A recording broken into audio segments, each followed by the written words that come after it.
नमस्कार माझ्या मित्रांनो, पालकांनो आणि प्रिय विद्यार्थ्यांनो. आपण जी आपल्या पाल्यासाठी बेस्ट काय यावर जे सिरीज सुरू केलेली आहे, त्यातील पार्ट 1 मध्ये आपण सीबीएसई की एसएससी कोणतं बोर्ड आपल्या पाल्यासाठी बेस्ट असेल आणि कोणत्या बोर्डमध्ये आपण आपल्या पाल्याचा प्रवेश घ्यावा जेणेकरून त्याचा सर्वांगीण विकास होईल यावरती आपण माहिती मी तुम्हाला दिलेली आहे. आजचा जो भाग आहे, आजचा पार्ट 2 जो भाग आहे, तो भाग जो आहे त्या भागाचा मेन मुद्दा जो आहे तो म्हणजे जे आपलं महाराष्ट्र बोर्ड आहे त्याला आपण एसएससी बोर्ड म्हणतो. तर त्या एसएससी बोर्ड वरती आपल्याला आजच्या भागामध्ये मला माहिती द्यायची आहे.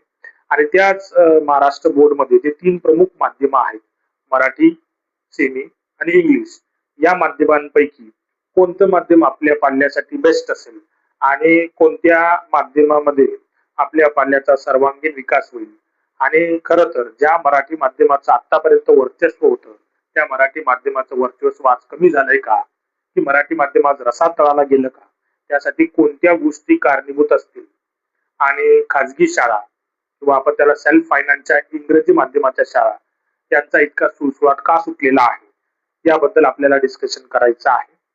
तर आपण मी डायरेक्ट विषयाला हात घालतो की जे मराठी माध्यम आहे ज्याचं इतकं वर्चस्व होतं संपूर्ण महाराष्ट्रामध्ये आणि प्रत्येक आज जे जॉबला असणारे 40-45 वयोगटातील जे कर्मचारी असतील किंवा 40-45 वयोगटातील किंवा 30 वर्षाच्या पुढील वयोगटातील जे तरुणी मंडळी असतील, तर ते सर्वच्या सर्व मराठी माध्यमामध्ये शिकलेले असताना आज मराठी माध्यमाची ही अवस्था का, म्हणजे मराठी माध्यम मी स्पष्टपणे म्हणेल की रसातळाला जाण्याचं कारण काय. आणि जे नागरिक जी मंडळी मराठी माध्यमामध्ये शिकली तीच मंडळी किंवा तेच नागरिक आज आपल्या मुलाला मराठी माध्यमाच्या शाळेमध्ये किंवा झेडपी शाळांमध्ये प्रवेश का घेत नाही याचीही काही कारणे आहेत. सगळ्यात महत्वाचं कारण म्हणजे की मराठी शाळांमध्ये, म्हणजे मी शिक्षकांबद्दल बोलेल खास करून, शिक्षकांबद्दल बोलेल खास करून, की 90% शिक्षकांमध्ये, मी 90% म्हणेल, फक्त 10% शिक्षकांमध्ये आपल्या विद्यार्थ्यांमध्ये बदल घडावा, शैक्षणिक चांगला बदल घडावा किंवा त्या विद्यार्थ्याचा चांगला सर्वांगीण विकास व्हावा, फक्त 10% पालकांमध्ये ही नीतिमत्ता शिल्लक राहिलेली आहे. स्टाफमध्ये, शिक्षकांमध्ये बाकीचे 90% जो स्टाफ आज जो सरकारी शाळांमध्ये काम करतोय, मी असं म्हणेल तो फक्त हजेरी लावण्याचे काम करत आहे, त्याचे दिवस भरण्याचे काम करत आहे. पगार चांगला आहे, पगार कमी नाही, यातही काही हे नाही, पगारही चांगला आहे, परंतु जी नैतिकता जुन्या शिक्षकांमध्ये होती ती नैतिकतेची कमतरता आजच्या या शिक्षकांमध्ये जाणवत आहे. म्हणून मराठी माध्यमांकडे विद्यार्थ्यांचा किंवा पालकांचा जो कल आहे तो कमी आहे. पण मराठी माध्यमामध्ये शिकल्याचे काय फायदे असतात? सगळ्यात महत्वाचं, आपण आपल्या भाषेमध्ये शिकतो आणि त्यामुळे प्रत्येक विषयामध्ये आवड चांगल्या पद्धतीने निर्माण होते आणि समजण्यासही सोपं जातं का, कारण की आपली मातृभाषा आहे आणि आपल्याला ते खूप चांगल्या पद्धतीने समजायला सोपं जातं. आणि हे असताना सुद्धा मराठी माध्यमांची आजची अवस्था, सगळ्यात महत्वाचं, सरकारने शिक्षकांना अतिरिक्त कामे लावणे, शिक्षण सोडून त्यानंतर शिक्षकांमध्ये वैयक्तिक आपल्या विद्यार्थ्यांमध्ये चांगला बदल घडावा, सर्वांगीण विकास व्हावा, ही नैतिकता नसते. त्यामुळेच मराठी माध्यमाची आजची अवस्था झालेली आहे. हे असताना मी तुम्हाला दुसऱ्या माध्यमाबद्दल बोलणार नाही, त्या माध्यमाबद्दल आपण नंतर बोलू, लगेच मी त्यावर भाष्य करणार नाही. मी डायरेक्ट तिसऱ्या माध्यमावरती जाईल, ते म्हणजे इंग्लिश मिडियमच्या शाळा. त्यामध्ये पण आजकाल तुम्ही सगळीकडे जर बघितलं, एक तर सीबीएसई शाळा नाही तर इंग्लिश मिडियमच्या शाळा यांचा सुळसुळाट सुटलेला आहे.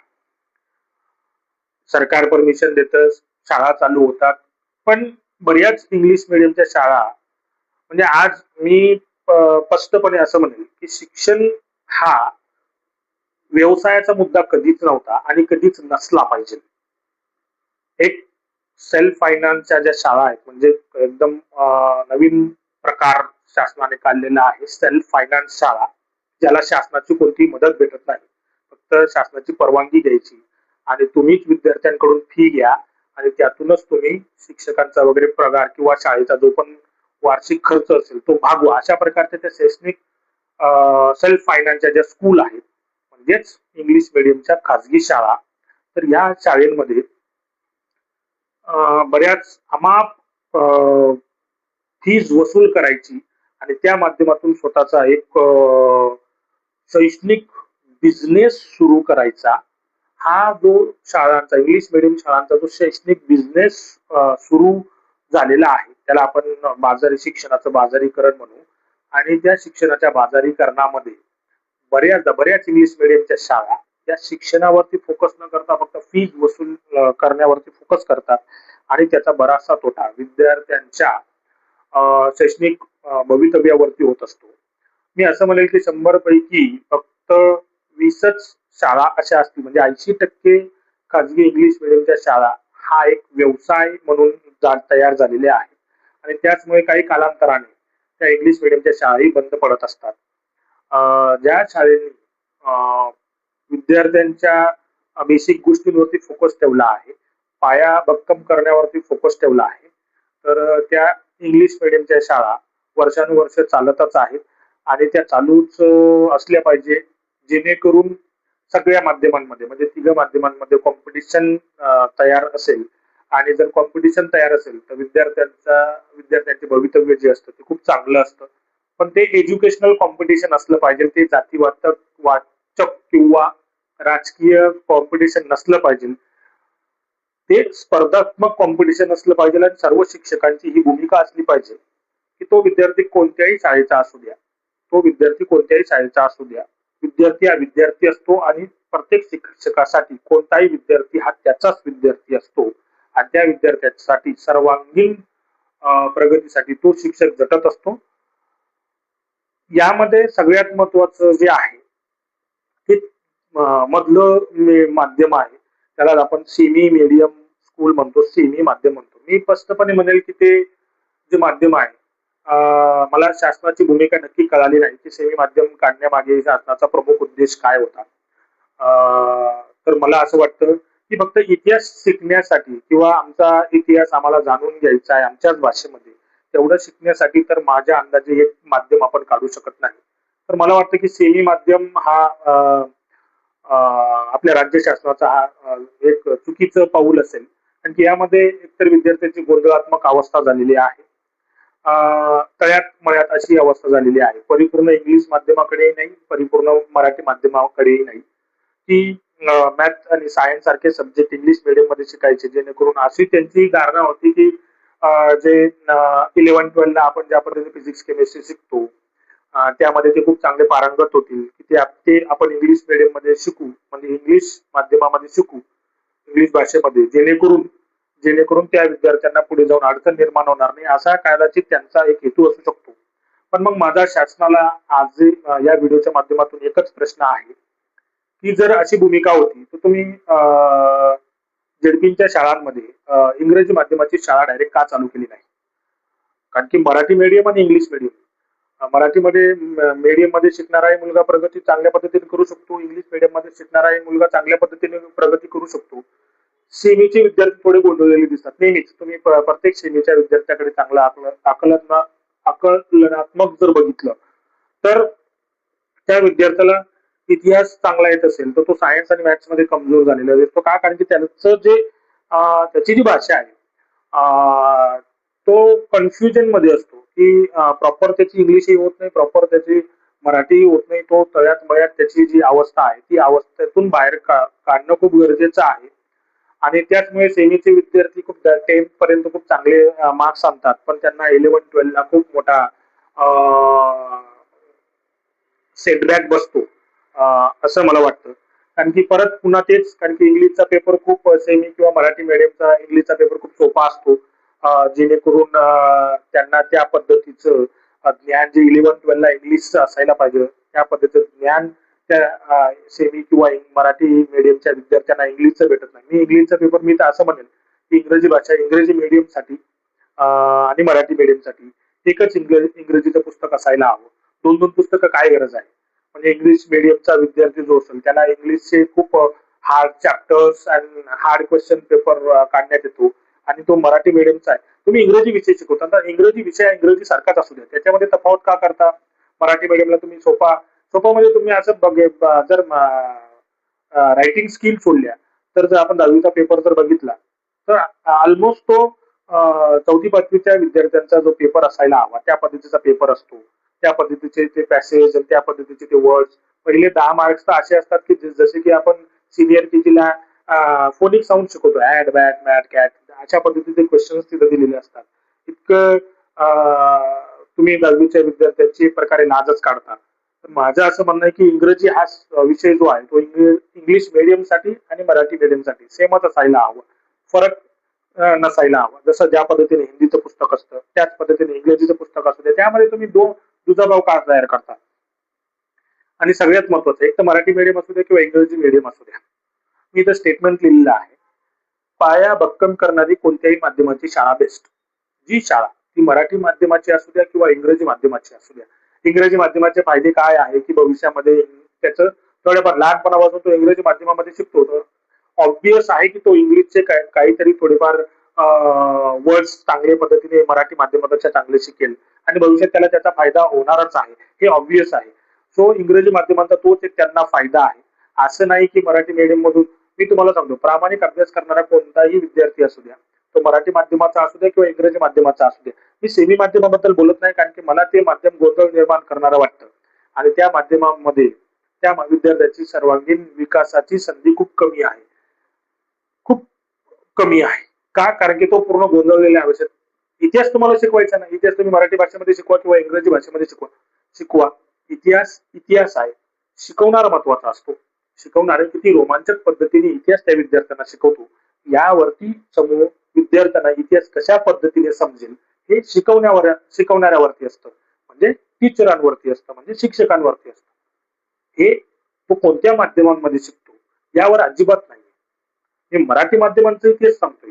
मराठी माध्यमांमध्ये विद्यार्थ्यांची संख्या कमी होण्याचं कारण इंग्रजी माध्यम नाहीये. मराठी माध्यमांमध्ये विद्यार्थ्यांची संख्या होण्याचं कारण की त्या पद्धतीचं शिक्षण मराठी माध्यमांच्या शाळा देत नाहीये.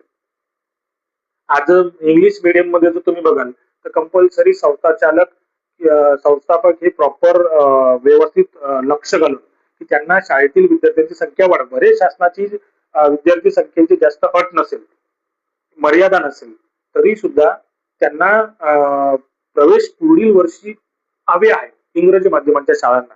तर ते सगळ्यात महत्वाचं काम की विद्यार्थ्याच्या सिनियर केजीच्या विद्यार्थ्यांना काय आलं पाहिजे ते सिलेबस प्रॉपर एक ठरवून घेतात. आज जर इंग्लिश मीडियम मध्ये सिनियर केजीच्या विद्यार्थ्यांना 1 to 5, 1 to 10 चे टेबल येत असतील तेच प्रकारे तुम्ही मराठी माध्यमांमध्ये त्या विद्यार्थ्यांना शिकवत आहात का? मराठी माध्यमांच्या 2री, 3री, 4थी पर्यंत गेलेल्या विद्यार्थ्यांना जर 10 पर्यंत टेबल येत नसतील ऍडिशन सबट्रॅक्शन मल्टिप्लिकेशन डिव्हिजन बेरीज वजाबाकी गुणाकार भागाकार जर येतच नसतील 4थी पर्यंतच्या विद्यार्थ्यांना तर मग तुम्ही तुमचं शिक्षण कोणत्या मार्गाने घेऊन जाता? मराठी माध्यमामध्ये जे शिक्षक त्याच माध्यमामध्ये शिकले आजचे जेवढे पण इंजिनियर मोठमोठ्या पदांवरती काम करत आहेत महाराष्ट्रामधले ते सगळेच्या सगळे मराठी माध्यमामध्ये शिकल्यानंतर आज मराठी माध्यमाची अशी अवस्था होणे याची तर खरं तर शासनालाही लाज वाटायला पाहिजे आणि ज्या शिक्षकांमध्ये विद्यार्थ्यांचा सर्वांगीण विकास करण्याची नैतिकता नाही नीतिमत्ता नाही त्या शिक्षकांना सुद्धा स्वतःची लाज वाटायला पाहिजे कारण की शिक्षक हा समाजाचा पाया आहे. भले पगार कमी असू द्या भले त्याला आपण काय म्हणू की भले त्याचं काम जास्त असू द्या पण शिक्षकांचं जे स्टेटस आहे समाजामध्ये ते खूप अद्वितीय आहे आणि शिक्षकच समाजाला घडवतो. आणि मी असंही म्हणेन की जर जर मागे बरेच कोट आले होते की शिक्षकांच्या हातातली छडी काढून घेतली म्हणून आज संपूर्ण समाज बिघडलेला आहे. संस्कृती सोडून वागतोय. तर शिस्त शिक्षणामध्ये खूप महत्वाची आहे आणि राज्य शासनाने सुद्धा विद्यार्थ्यांना शिस्त लावण्यासाठी शिक्षकांना थोड्याफार प्रमाणात शिक्षा करण्याची नक्कीच परमिशन द्यावी. मी थोड्याफार प्रमाणात शिक्षा, मोठ्या मुलांना थोड्याफार प्रमाणात शिक्षा करण्याची नक्कीच परमिशन द्यावी. हे का म्हणेल, का कारण की जर विद्यार्थ्यांना शिक्षकांचा धाक असेल तरच विद्यार्थी व्यवस्थितपणे अभ्यास करत असतो. विद्यार्थ्याला आज स्वतःची एवढी बौद्धिक क्षमता नाही की तो स्वतःबद्दल खूप भविष्याचा विचार करेल, त्या गोष्टी करेल. तर विद्यार्थ्यांना घडवण्यासाठी शिक्षकांनी विद्यार्थ्यांना शिस्त लावणे खूप गरजेचं आहे. आणि ते करत असताना विद्यार्थी कोणत्या माध्यमामध्ये शिकतोय हे महत्वाचं ठरत नाही, त्याला शिकवणारे शिक्षक कसे आहे हे सगळ्यात महत्वाचं ठरतं. तर ज्या शिक्षकांनी विद्यार्थ्याचं भवितव्य घडवण्यासाठी जीवाचं रान केलेलं आहे त्या शिक्षकांबद्दल आजही आदरच निर्माण होतो. आजही जुन्या शिक्षकांना बघितल्यानंतर, मी असू दे किंवा कोणी मोठा अधिकारी असू दे, जुन्या शिक्षकांना बघितल्यानंतर एक तर हात आपोआप मागे जातात किंवा खाली मान घालून तो साईडला तो विद्यार्थी उभा असेल त्या शिक्षकांचा आदर म्हणून. हा त्या शिक्षकाने कमावलेला अभिमान असतो, कमावलेला स्वाभिमान असतो त्याचा. आणि आजची जर अवस्था आपण बघितली तर बऱ्याच शाळांमध्ये शिक्षक हे विद्यार्थ्यांसोबत तंबाखू सारखे व्यसन करत असतात, सिगारेट सारखे व्यसन करत असतात. ही शोकांतिका आहे आपली. त्यामुळेच मराठी माध्यमांच्या शाळा रसातळाला जाण्याचं कारण आहे. इंग्रजी, मी असं नाही म्हणेल की इंग्रजी माध्यमांमध्ये खूपच काही वेगळं काही केलं जातं. बऱ्याच इंग्रजी माध्यमांमध्ये तीच अवस्था आहे. म्हणून मी स्टेटमेंट दिलेलं आहे, पाया भक्कम करणारी कोणत्याही माध्यमाची शाळा विद्यार्थ्यासाठी बेस्टच असते. आणि याला कारणीभूत पालक सुद्धा आहे की पालक व्यवस्थितपणे, पालक आणि त्या गावाची ग्रामपंचायत असेल, महानगरपालिका असेल, शासन असेल, यांचा शाळेवरती वचक नाही. खरं मुद्दा तर पालकांचा शाळेवरती वचक नाही. पालकांचा शाळेवरती जर वचक असला, जर पालकांनीच ठरवलं की आपल्या गावामध्ये कॉपी करू द्यायची नाही, जे विद्यार्थी घडतील ते प्रामाणिकपणे शिक्षकांनी घडवायचे आहे, तर आपोआप शिक्षक सुद्धा विद्यार्थ्यांना शिकवायला सुरुवात करेल, प्रामाणिकपणे शिकवायला सुरुवात करेल. काही शिक्षक तसेच आहेत, त्यांना फोर्स, जसं विद्यार्थी, काही विद्यार्थी जसे आपल्याला भेटतात ना, ते अभ्यास करत नाही, त्यांना शिस्त लावून, त्यांना धाक दाखवून आपल्याला त्यांच्याकडून अभ्यास करून घ्यावा लागतात. त्याच पद्धतीचं काही शिक्षकही तसेच आहेत. त्यांना जर आपण कोणत्या गोष्टींचा धाक दाखवला नाही, त्यांना जर निकालाचा धाक दाखवला नाही, तर तेही रटाळवानेच येऊन फक्त आपली हजेरी लावण्याचे काम करतात. आणि ते होऊ नये असे मला वाटते. यासाठी पालकांचा सहभाग खूप महत्वाचा आहे. प्रत्येक गावामध्ये कॉपी मुक्त बोर्ड परीक्षा हे झालंच पाहिजे. तुम्हाला स्पर्धात्मक प्रत्येक माध्यमांमध्ये, ते इंग्रजी मीडियमच्या शाळा असू द्या, मराठी मीडियमच्या शाळा असू द्या, आणि सेमीच्या शाळा असू द्या, किंवा सीबीएसई असू द्या, एसएससी असू द्या, स्पर्धात्मक त्या शाळांमध्ये शैक्षणिक स्पर्धा असणे खूप गरजेचं आहे. इतर गोष्टीच्या ज्या स्पर्धा असतील, मी बऱ्याच गावांमध्ये ज्या शाळा बघतो तर त्यांच्यामध्ये ते राजकीय स्पर्धा, एका शाळेचा विद्यार्थी दुसऱ्या शाळेतील विद्यार्थ्यांसोबत खुन्नस करतो, राग द्वेष निर्माण करतो, हे योग्य नाही. विद्यार्थी हा विद्यार्थी असतो आणि त्याने सर्वांसोबत प्रेमानेच राहिलं गेलं पाहिजे. सरळ सेम शिक्षक हा शिक्षक असतो आणि शिक्षकासाठी सर्व विद्यार्थी हे विद्यार्थीच असतात. भले तो त्यांच्या शाळेचा नसेल, दुसऱ्या शाळेचा असला तरी सुद्धा तो शिक्षकासाठी तो एक विद्यार्थीच असेल. आणि तोच शिक्षक प्रामाणिक असतो, तोच शिक्षक नैतिकतेने त्या विद्यार्थ्यांचं भविष्य घडवत असतो. तर जर मराठी माध्यमांच्या शाळेला परत पुन्हा पूर्वीचे दिवस आणायचे असतील किंवा जर झेडपी परत जिवंत करायचे असतील, तर मी शाळेला म्हणजे शासनाला सांगेल, महाराष्ट्र शासनाला, एक तर झेडपीच्या शाळांमध्ये इंग्रजी माध्यमांच्या शाळा सुरू करा. मी तर सरळ म्हणजे सेमी इंग्लिशच्या शाळा बंदच करा. आणि मराठी मीडियमच्या ज्या शाळा आहेत, मराठी मीडियमच्या शाळेमध्ये शिक्षकांना निकालाप्रती चांगल्या पद्धतीने, म्हणजे पालकांनी सुद्धा मराठी माध्यमांच्या शाळेमध्ये जर विद्यार्थी आपला पाल्य जात असेल तर त्या ठिकाणी माझ्या मुलाला कॉपी नको, तुम्ही शिकवा, भले त्याला 60% पडू द्या, पण पडू द्या. असं जर होत असेल तर शाळांमध्ये एक प्रकारचं कॉम्पिटिशन लागेल आणि एक चांगला विद्यार्थी प्रत्येक शाळेमधून घडेल, त्याला चांगलं त्याचा पाया भक्कम होईल आणि तो विद्यार्थी जीवनामध्ये त्याला कधीही अडचणी निर्माण होणार नाही. हे पालकांनी, ग्रामपंचायतीने आणि खास करून शिक्षकाने स्वतःमधली नैतिकता जागून आता आपल्याला आपल्या या विद्यार्थ्याचा सर्वांगीण विकास करायचा आहे, हे जर ध्येय त्या शिक्षकाने मनाशी धरलं तर 100% पुनरुज्जीवन मराठी शाळांचं होईल.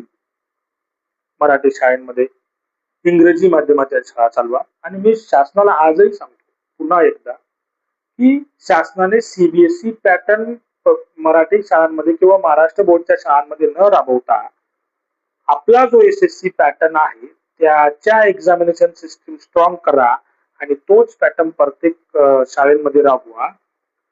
आपल्याला सीबीएसई पॅटर्न म्हणजे महाराष्ट्र बोर्डला सीबीएसई पॅटर्न फॉलो करायची गरज नाही. एक्झामिनेशन सिस्टीम स्ट्रॉंग करा. ज्या पद्धतीने सीबीएसईचे एक्झामचे पेपर्स बघा, पेपर्स वरती आकलन करा, त्याच धर्तीवरती जर तुम्ही एसएससी बोर्डचे पेपर तयार करत असाल, 12वी बोर्डचे पेपर तयार करत असाल, तर विद्यार्थ्यांना शिस्तीने तो अभ्यास करावा लागेल. आणि तो अभ्यास केल्यानंतर आपल्याला म्हणजे महाराष्ट्र बोर्डला सीबीएसई पॅटर्न फॉलो करायची गरज नाही. आपल्या स्वतःच खूप चांगले माध्यम आहेत. मराठी माध्यम खूप चांगलं आहे. मी स्वतः वैयक्तिक मराठी माध्यमातून शिकलोय. माझं बीटेक झाले वालचंद कॉलेजमधून. तुम्ही ज्या फील्डमध्ये जातात, आता बरेच लोक म्हणतात मराठी माध्यमामध्ये टाकल्यानंतर त्याला इंग्रजी चांगलं येत नाही, मग तो पुढे इंजिनिअरिंग कशी करेल, पुढे तो एमबीबीएस कशी करेल. आणि ज्या फील्डमध्ये तो एखादा विद्यार्थी गेला तर त्याला त्या फील्डमध्ये जर चांगल्या पद्धतीने सर्व्हाइव्ह करायचं असेल तर तो झक मारून करतो. तो त्याच पद्धतीने तो पाण्यात माशाला सोडलं तर मासा पोहणारच आहे. तुम्ही कोणालाही पाण्यात तो हालचाल करणारच आहे, हालचाल करणारच आहे. आणि आज विद्यार्थी थोडासा शैक्षणिक, मी असं म्हणेल शैक्षणिक अधोगती म्हणेल, विद्यार्थ्याची शैक्षणिक अधोगती सुरू आहे. त्याला कारणही पालकांचं ओव्हर पॉझिटिव्हनेस आहे. खूप जास्त ओव्हर पॉझिटिव्हनेस. ते विचार करतात माझ्या वडिलांनी माझ्यासाठी एक पेन्सिल आणून दिली नाही, एक पेन्सिल आणण्यासाठी 15 दिवस 20 दिवस घालवायचे, मी माझ्या मुलाला हे कधीच कमतरता भासू देणार नाही. त्याचमुळे त्याला त्या गोष्टींची कधी महत्व त्या विद्यार्थ्याला, त्या पाल्याला त्याची जाणीव झालेली नाहीये. त्याचमुळे तो विद्यार्थी व्यवस्थितपणे शैक्षणिक नुसार त्याला त्या गोष्टींची जी कमतरता आहे, उणीव जी आहे, जोपर्यंत भासत नाही तोपर्यंत तो स्वतः त्यामध्ये प्रयत्न करणार नाही. आणि जर तो स्वतः प्रयत्न करणार नसेल तर मला वाटतं की विद्यार्थी पुन्हा रिव्हर्स येईल. म्हणून इंजिनिअरिंगला टाकलं सर, तो ड्रॉप आउट झाला, एमबीबीएस ला गेला सर, ड्रॉप आउट झाला. तुम्ही तो विचारच करत नाही. पालकांचं ओव्हर पॉझिटिव्हनेस जो आहे तो यासाठी सगळ्यांसाठी घातक आहे. म्हणून मी मागच्या व्हिडिओमध्येही बोललो, तुम्ही नीट मध्ये जे डबल ऍडव्हान्स मध्ये टॉपवर येऊनही साधं नाचू शकत नसाल, साधं नाचू म्हणजे तुमचा आनंद तुम्ही व्यक्त करू शकत नसाल, तर मला वाटतं की खूप आपण चुकीच्या मार्गाने आपली शैक्षणिक व्यवस्था घेऊन जातोय. तर मला जे सांगायचं आहे ते आहे की कोणत्याही माध्यमाचा अभ्यास हा चांगलाच आहे, पण जी शाळा तुमच्या विद्यार्थ्यांचा सर्वांगीण विकास करण्याचं आश्वासन देत असेल आणि त्या पद्धतीने जर हळूहळू पद्धतीने तुमच्या विद्यार्थ्यांमध्ये बदल घडत असेल, तुमच्या विद्यार्थ्यांचा पाया पक्का होत असेल, सगळ्यात महत्वाचं तुमच्या विद्यार्थ्याला वाचन येत असेल, लिखाण येत असेल, स्वतःचा मेंदू वापरून तो उदाहरणे स्वतः सोडवत असेल, तर मी असं म्हणेल की ती शाळा तुमच्या पाल्यासाठी सर्वात बेस्ट असेल. माध्यम महत्वाचं नाही, शाळा कशा पद्धतीने तुमच्या विद्यार्थ्यांमध्ये सर्वांगीण विकास करते, शैक्षणिक कशी प्रगती करते, एक्स्ट्रा करिक्युलर मध्ये ती शाळा काय काय करते, तुमच्या विद्यार्थ्यांकडून काय काय घेऊन घेते, करून घेते, कोणकोणते ऍक्टिव्हिटीज होतात, प्रॅक्टिकल होतात का, विद्यार्थ्यांना व्यवस्थितपणे वेगवेगळ्या खेळांचं मार्गदर्शन होतं का, ह्या ज्या गोष्टी सगळ्या होत असतील तर त्या माध्यम नाही, त्या शाळेमध्ये तुम्ही त्या विद्यार्थ्याला ऍडमिशन घेऊ शकता. अजून एक गोष्ट आहे, मराठी शाळा रसातळाला जायचे कारण एकमेव असं समजलं जातं की आता बऱ्याच फक्त गरीब नागरिकांची पाल्य असं मराठी शाळांमध्ये शिकताय, म्हणून शिक्षकांनाही त्याची जास्त जाणीव नाही की शेवटी गरीबाचीच मुलं आहे, काय त्यांना जास्त त्यांच्यावरती मेहनत घेऊन काय आपण त्यांना खूप चांगलं शिकवलं तर ते कुठे खूप मोठी प्रगती करेल. ही जी नैतिकता आहे म्हणजे अनैतिकता आहे, ही जी अनैतिकता आहे ती अनैतिकता सगळ्यात घातक ठरत आहे मराठी माध्यमांना त्यांचं महत्व कमी व्हायला. सो मी खास करून सांगेन मराठी माध्यम उत्कृष्ट माध्यम आहे. त्यामध्ये वैयक्तिक आपल्या मातृभाषेत शिकतो म्हणून आवड निर्माण होण्याला, समजण्याला खूप सोपं सर्व आहे त्यामध्ये. फक्त नैतिकता जागी करणं खूप गरजेचं आहे सर्व शिक्षकांनी. अजून 100 पैकी फक्त 20 शिक्षकांमध्ये ती नैतिकता आहे. मी तर असं म्हणेल की 10 शिक्षकांमध्ये असेल. बाकी सगळे शिक्षक आपले रोजंदारीचे काम करत आहेत. जसा मजूर कामाला जातो त्या पद्धतीने ते कामाला जात आहे. आणि त्यानंतर इंग्रजी माध्यमांमध्येही असं काही नाही की ते खूप काही वेगळं करताय काय विद्यार्थ्यांमध्ये. बऱ्याच तेच रटाळ शिक्षण चालू आहे, रटाळ शिक्षणाचंच चालू आहे.